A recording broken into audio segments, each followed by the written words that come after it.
안녕하십니까. 삼성선물 리서치센터 전승지입니다. 2022년 3월 금리 인상이 시작이 됐는데요. 드디어 사이클이 전환됐습니다. 역사적 시점이니만큼 라이브 방송을 준비해봤습니다. 오늘은 금리의 신이신 허태호 연구원님과 함께 하도록 하겠습니다. 네, 안녕하세요. 삼성선물 리서치센터에서 금리와 채권 선물 분석을 담당하는 허태호 연구원입니다. 너무 띄워주셔가지고 부담이 큰데요. 역사적인 순간이니만큼 중요하게 볼 포인트도 있고 또 약간은 좀 50bp 인하를 했지만 생각만큼 금융시장이 환호할 만한 이슈는 또 아닌 좀 애매한 구석이 있습니다. 일단은 FOMC 이 결과에 대한 사실관계처럼 팩트에 대한 내용을 좀 살펴보고 앞으로 금리와 이 달러에 미칠 영향이 어떤지 한번 전망해보는 시간을 갖도록 하겠습니다. 아침에 놀라지 않으셨나요? 아침에요. 사실은 뭐 저희 이제 뭐 법인 고객분들이나 아니면 시장에 어떤 있는 이슈가 사실은 인하를 많이 하더라도 되게 매파적으로 나올 수 있다. 죄송합니다. 반대죠. 인하를 많이 하지만 이게 생각만큼 그렇게 어떤 비둘기적인 메시지는 별로 던지지 않을 거다. 이것과 인하를 25bp로 적게 하지만 메시지를 오히려 매파로 던지면서 뭔가의 굉장히 애매한 중간 역할을 찾을 거라고 많이 기대를 했습니다. 왜냐하면 굉장히 각각의 논리가 탄탄했기 때문에. 근데 결과적으로 아마 지금 첫 번째 장에서 보여드리는 이 점도표처럼 상당히 아슬아슬하게 50bp를 인하했다 이렇게 말씀을 드릴 수 있을 것 같습니다. 그러니까 50bp 인하 못할 수도 있었다라고들 얘기를 하더라고요. 네, 맞습니다. 왜냐하면 지금 점도표에서 보시는 것처럼 지난 6월 점도표에서는 오히려 딱 인하 어떤 폭에 대해서는 한 3군데 그룹 정도로 나뉘어 있었어요. 그러니까 인하는 확실하다. 그리고 인하 폭에 대해서는 그래도 오히려 좀 컨센서스가 좀 모여 있었는데 이번에 막상 회의에서 인하를 실행을 했지만 이 남은 기간 올해 말까지 올해 말까지 최종점이 얼마인지가 점도표에서 보시는 것처럼 상당히 흩어져 있습니다. 그래서 굉장히 좀 아슬아슬한 50bp 인하였다. 라고 볼 수 있을 것 같습니다. 지금 찍힌 거는 올해 100bp, 어쨌든 내년 100bp로 찍혀 있는 거죠? 네, 맞습니다. 근데 지금 이 결정을 하는 과정에서도 상당히 좀 이례적이긴 합니다. 12명이 이제 투표에 참여를 했는데 이 중에 한 명은 25bp 소수 인하를 좀 다른 분들과 좀 다르게 주장을 이분이 했고요. 그분인가 봐요. 반대표 던지신 분. 네, 미셸 보우만이라고 하는 연준 이사분이 반대표를 던졌고요. 저도 이제 방송 들어오기 전에 센터장님께서 말씀 주셨지만 뭐 다른 여는 지역 여는 총재가 의견을 달리한 적은 있었지만 이렇게 연준 이사가 직접적으로 의견을 달리한 적은 2005년 이후에 처음 거의 한 20여 년 만에 상당히 좀 의견이 갈렸지 않나라고 생각을 해보고 있습니다. 지금 이제 간단히 점도표 분표를 한번 좀 말씀을 드려야 될 것 같습니다. 뭐 이게 이번에 어떤 인하를 했지만 좀 뜨뜻미지근한 이것의 이제 대표적인 걸 보여준다고 볼 수 있는데요. 인하를 시작을 했고 올해 말까지의 금리가 얼마 정도 될까를 이제 점도표 19명이 점도표를 찍었는데요. 두 분은 이번에 인하로 충분하다. 네. 그리고 7분은 뭐 1번 정도 더, 그 다음에 지금 9분은 2번 정도 더, 뭐 1명 정도는 이것보다 더. 그러니까 인하를 막상 시작했음에도 불구하고 최종 이 목적지에 대해서 상당히 의견이 갈려 있고요. 만약에 지금 19명 중에 이 10번째 찍히는 사람을 우리가 이제 중앙값이라고 얘기를 하는데요. 지금 보시면 2명, 7명, 9명, 1명인데 이 만약에 이 9명 중에 1명이라도 위에 있었다면 예, 중앙값은 우리가 지금 이렇게 받아들이는 100bp가 아니고 75bp에 머물렀을 겁니다. 따라서 굉장히 좀 아슬아슬한 결정이었다라는 것을 보여주고 있습니다. 그리고 이제 내년 같은 경우에도 지금 중앙값으로만 비교를 하면 이제 100bp가 내려와 있어서 내년에 총 100bp를 인하할 거라고 생각을 하고 있지만 사실 이것도 통상적인 인하 사이클에 비해서는 조금 애매한 구석이 있어요. 왜냐하면 내년에 100bp를 한다는 거는 우리가 통상적으로 연속된 인하를 생각을 하기 때문에 상반기 4번, 하반기 4번. 그래서 보통 뭐 상반기에 1번, 2번, 3번, 4번 이렇게 그냥 쭉 인하를 하는 게 보통의 인하 사이클의 모습인데 지금 이렇게 이거를 100bp라고 하면 그럼 2번에 한 번씩 해야 되나? 띄엄띄엄. 네, 뭐 이렇게 생각을 해야 되고 그리고 내후년에도 또 인하를 안 하는 게 아니거든요. 물론 내후년까지의 시기에는 너무 멀기 때문에 이거를 뭐 그냥 보여주는 그대로 바라볼 수는 없지만 조금 되게 점진적인 그래서 왜 50bp를 하고 이후에는 또 되게 점진적인 경로를 보여주는지에 대해서 아직은 좀 인하 경로가 좀 불분명하다라고 얘기를 할 수 있을 것 같습니다. 형님은 점도표를 얼마나 신뢰하세요? 지난번에는 사실 6월 달에는 네. 올해 한 번 인하한다고 바꿨었잖아요. 네, 솔직히 얼마나 신뢰하세요? 점도표를 별로 신뢰하지 않습니다. 제가 왜 이제 신뢰하지 않냐면 뭐 이제 저도 내부적으로 이제 저희가 그 한국은행에 저도 이제 그 금통위를 하기 전에 업계 전문가들 뭐 한 분들한테 얼마 정도의 향후 경로를 예측하는지 이 점을 찍는 그 패널에 제가 참여를 하고 있습니다. 하지만 그게 사실은 뭐 우리가 찍는 점도표를 내년까지 이렇게 시간을 넓혀야 되거든요. 물론 각자 자기만의 논리가 있긴 하겠지만 사실은 지금 상황에 많은 무게를 둘 수밖에 없습니다. 그래서 이것을 지금 내가 찍는 그리고 2024년의 경로와 2025년, 2026년까지의 어떤 그 무게는 사실상 굉장히 다를 수밖에 없기 때문에 가장 근접해 있는 시점 정도만 좀 신뢰도가 있다라고 말씀을 드릴 수 있을 것 같습니다. 그리고 여기서 이제 또 하나 주목해야 할 점이 롱거런이 계속 올라오고 있어요. 그러니까 올해 3월, 그 다음에 올해 6월, 그리고 올해 지금 요번 9월까지 작년 12월만 하더라도 롱거런의 중앙값이 2.5%에 머물러 있었습니다. 그런데 지금 올해 3월에 2.6, 그리고 지난 6월에 2.8, 이번에 굳이 찍자면 2.9에 머물러 있고 40bp 올랐네요. 네, 그 실질적으로 보면 거의 3%라고 해도 거의 무방합니다. 그러니까 지금 거의 한 9개월 사이에 0.5%가 올라왔고 현재의 이런 추세라면 추가로 올라갈 수도 있는 여지가 있기 때문에 비록 50bp를 인하를 하고 내년과 내후년에 인하를 보여주고 있지만 그 최종점이 예전처럼 그렇게 낮아지지 않는다라고 하는 점, 이것 또한 그렇게 비둘기적으로 해석되지 못하는 요인이라고 볼 수가 있겠습니다. 네, 그러면 왜 이렇게 의견이 엇갈렸을까가 이제 핵심이겠죠. 왜 이렇게 의견이 엇갈렸을까? 일단은 인하를 시작한 것의 초점은 물가 안정에 대한 확신을 드디어 얻게 된 것 같습니다. 저는 정치적이라고 생각하는데 아니신가 봐요. 저는 최대한 정치에서 좀 정치라는 말 자체를 방송 많이 봤는데 네. 없어 보인다고 정치적이라는 네. 분석은 사실 정치 이야기를 꺼내기 시작하면 뭐 답이 없어요. 왜냐하면 이렇게 생각하는지 저렇게 생각하는지 너무 어떻게 보면 그 생각이 어떤 자유로울 수 있는 폭이 너무 넓어지기 때문에 일단 최대한 저는 좀 그걸 배제하고 접근을 하려고 하는 스타일인데요.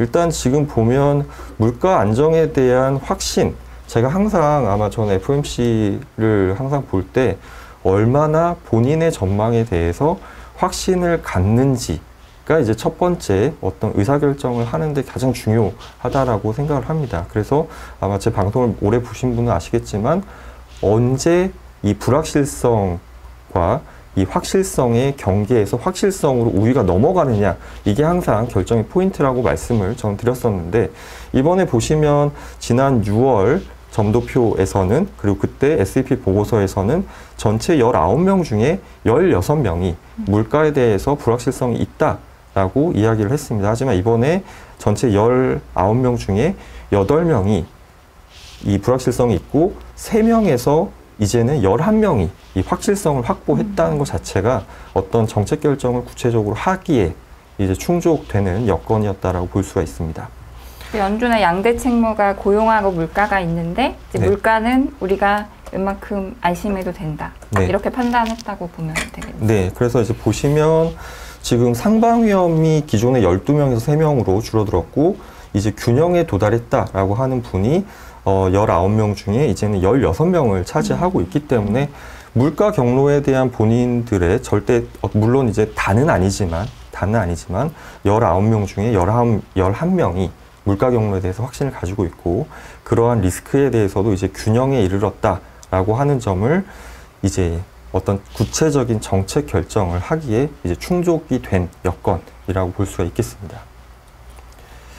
네, 그런데 왜 이렇게 애매한 구석에 머물러 있을까? 결국은 이 고용에 대한, 그러니까 지금 센터님께서 말씀 주신 것처럼 연준의 양대 책무가 물가 안정과 최대 고용, 이 두 가지에 있는데요. 물가에 대해서는 어느 정도 확신도 가지고 있고 이제 위험도 균형 상태에 도달했다라고 대체적으로 판단이 이루어졌는데, 문제는 이 고용에 대해서 서로가 좀 상당히 좀 엇갈리는 견해를 가지고 있는 것 같습니다. 그래서 뭐 말은 확신이 부족하다라고 하지만 결국은 전체 19명 중에 좀 다수의 의견이 어떻게 좀 모이는 이러한 의견이 좀 아직은 좀 불일치되고 있지 않나라고 생각을 해보겠습니다. 그래서 지금 보시면 이 확실성의 부분에서도 지난번과 그렇게 개선되지 못했어요. 오히려 불확실성이 높아졌습니다. 네, 불확실성이 높아졌고 10명에서 11명이 이 고용에 대해서 불확실성이 높아졌다라고 얘기를 하고 있고, 그리고 이 실업률이 높아질 이것도 기존의 4명에서 12명이 상방 위험이 높아졌다라고 평가를 하고 있어요. 근데 이게 조금 이렇게 한쪽으로 몰렸다라기보다는 좀 잘 모르겠다. 네, 좀 예. 전환되고 있지만 확실하게 어디 좀 안착했다고 보기에는 좀 무리가 있는 이런 상황인 것 같습니다. 자, 그 다음에 이제 많은 이제 그 기자들이 이제 질문을 했죠. 왜 도대체 그러니까 여러 가지 이제 관점으로 물어볼 수 있죠.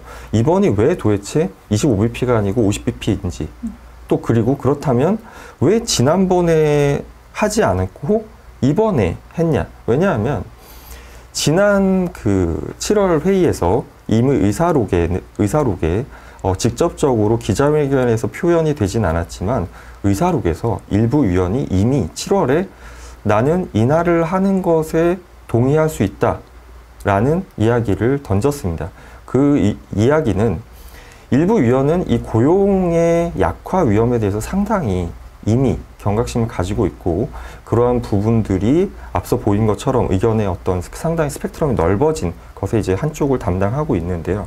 여기서 사실 좀 저도 좀 의아한 부분이 있어요. 왜냐하면 지금 실업률이 올해 내년에 4.4%가 될 것이라고 예상을 하고 있고요.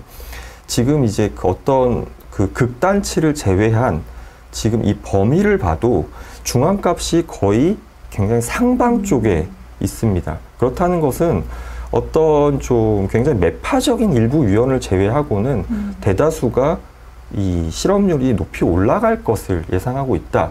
그리고 실업률이 현재보다 악화될 것을 예상을 하고 있습니다. 그런데 지금 이 물가와 올해 말 또 내년 말, 내년 이 물가에 이거를 비교를 해보면 사실상 실질 기준금리가 너무 높아요. 실질 기준금리가 그러니까 어떻게 계산하는? 네, 실질 기준금리는 이제 명목 기준금리에서 이 물가를 뺀 예, 이래서 이제 나머지 실질 기준금리라고 보통 이제 생각을 하는데, 지금 롱거런을 보면 나중에 이제 중장기적으로 어떤 균형 상태에 물가는 2%고 기준금리는 2.9, 3%. 그래서 어떤 균형적인 실질 기준금리가 1%인데 지금 현재 상태도 물론 이보다 높지만 올해 말에도 2.1%의 실질 기준금리를 유지한다. 너무 좀. 그럼 어느 정도 수준의 그 실질 금리가 제약적이지 않다라고 봐야 될까?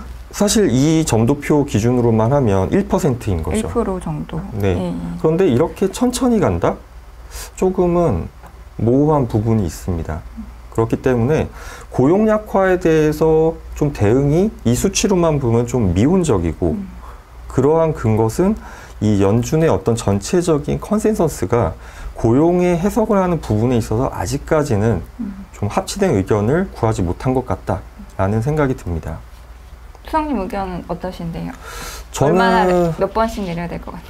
저는 좀 부정적인 사람이라 예, 금리를 왜냐하면 이제 고용이라고 하는 게 한 번 나빠지고 이건 제 말이 아니고 대부분의 이제 경제학자 그리고 언론에 나오는 주류의 분들이 얘기를 하지만 고용이라는 게 뭐 한 번 좋았다가 한 번 나빠져 이런 게 아니라 한 번 추세적인 흐름을 타게 되면 계속해서 나빠져 오기 때문에 저는 조금 좀 한 발 늦지 않았나라는 생각도 갖고 있고 아직까지 합의를 이루지 못했기 때문에 적극성을 못 띠는 것이지 고용이 이렇게 나빠져가는 상황에서는 그래도 선제적인 대응을 해야 되지 않나라는 좀 생각을 가지고 있습니다.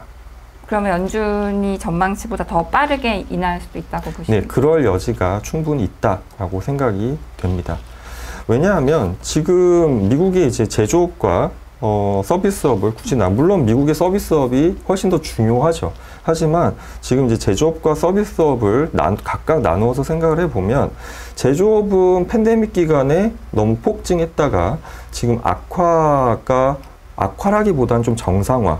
이제 그리고 이제 한 24년부터는 조금은 이제 어느 정도 안정된 상태를 보이고 있는 상태에서 조금 침체 쪽으로 이미 좀 가고 있다라는 생각이 들고요.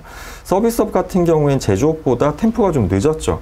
왜냐하면 소비를 하고 싶어도 이 대면을 제대로 할 수 없었기 때문에 한 템포 늦게 피크가 왔지만 그래도 아직까지는 좀 안정화를 찾아가고 있는 이런 상황. 그래서 전체적으로 보면 제조업은 한번 폭증했던 게 악화됐다. 이제 안정화를 찾아가고 있지만 좀 악화 국면에 있고 서비스업은 안정화를 찾아가고 있지만 이것이 조금 더 추세적으로 악화될 소지가 있는 이런 상황이라서 앞으로 이제 뭐 뒷페이지를 보면 결국은 현재 보여지는 점도표는 여전히 데이터에 굉장히 의존적이고 이 남은 기울기는 고용지표를 통해서 굉장히 조율해 나갈 거다라고 볼 수밖에 없고요.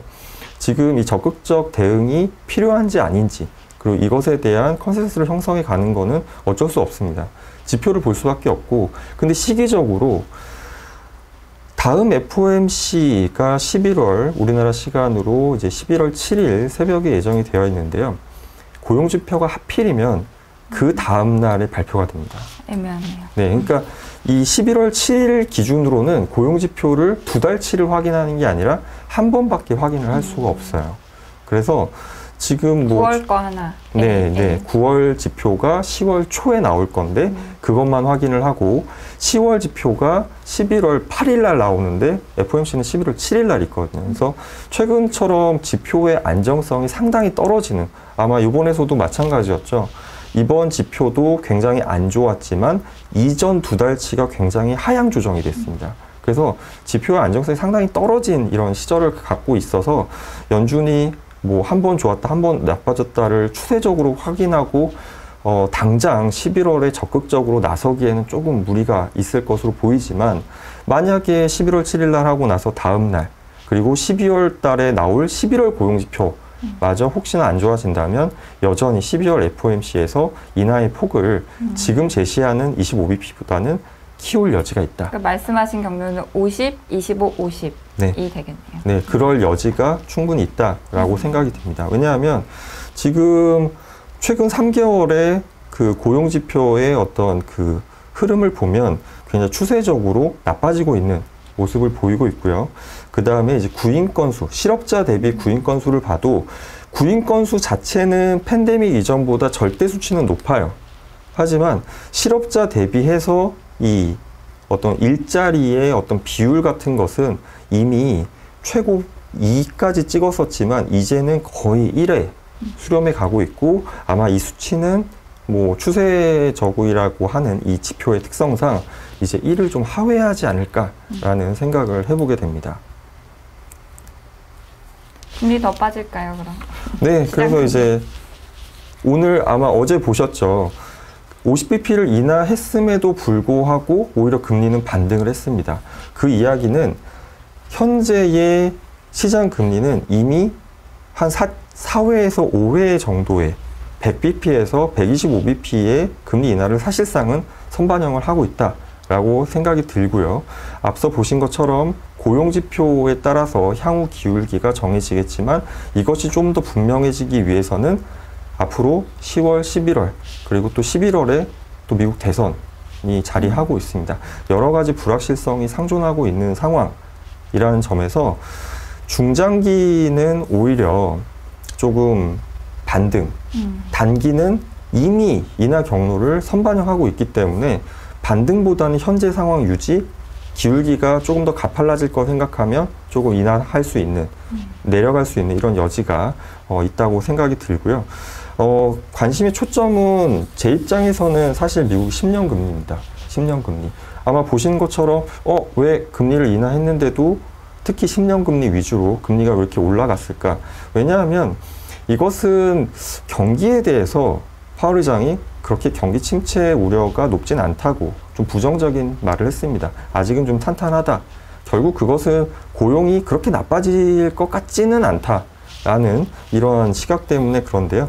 고용이 그렇게 나쁘지 않다면, 미국 경기가 그렇게 또 나쁘지 않다면, 그러면 미국의 증시라던가 그런 게 호조를 보일 수 있고, 그리고 이제 10년 금리를 조금 더 상승하게 하는 이런 모습을 보여줄 수가 있습니다. 하지만 이게 또 채권 시장이라고 하는 게 뭐 10년, 2년 장단기 금리 역전이 해소되고 난 뒤에 경기 침체가 왔던 역사를 항상 보여줬기 때문에 이걸 계속 보는 사람 입장에서는 아쉽게도 경기 침체를 계속 우려하는 상황일 수밖에 없습니다. 그래서 증시의 상승은 조금 제한되고 중장기는 좀 흐름이 차별화된 양상 이렇게 보여주지 않을까 생각이 듭니다.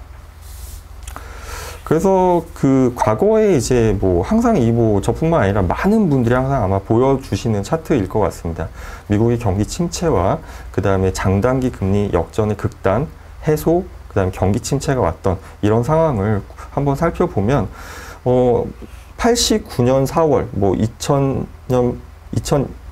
8월, 그 다음에 2006년 12월, 2019년 8월, 그리고 지금도 2023년 7월, 이게 장단기 금리의 역전이 가장 심했던 그 이후에 역전이 해소되고, 그 다음에 침체에 도래했던 이러한 사이클을 보여주고 있는데요. 평균만 따지면 역전이 해소되는데 평균 7개월 정도가 걸렸고, 역전이 해소된 뒤에 경기 침체가 오는데 한 5개월 정도가 걸린 게 이제 평균의 기간입니다. 근데 이번에는 지금 역전이 해소되는 데까지 14개월이 걸렸습니다. 다른 시기보다 상당히 길었죠.